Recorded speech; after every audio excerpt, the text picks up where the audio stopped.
video, we are going to learn how to solve surds. In solving surds, we are going to find two numbers.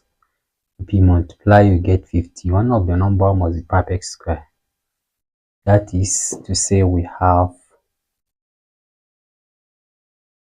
this is equals to 9 times 5.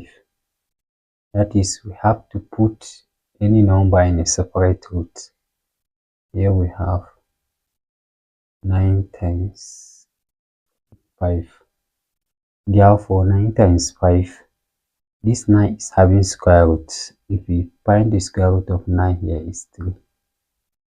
That is, here is 5. This is how you can solve the surds. And I recommend you to solve 50. 50 also you can solve a surd by finding two numbers. This is will be equals to 25 times 2.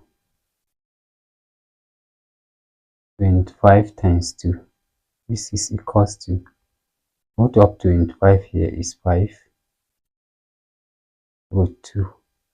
Since the 2 doesn't have square root unless it gives points, then we don't need the number that will give point. Bye.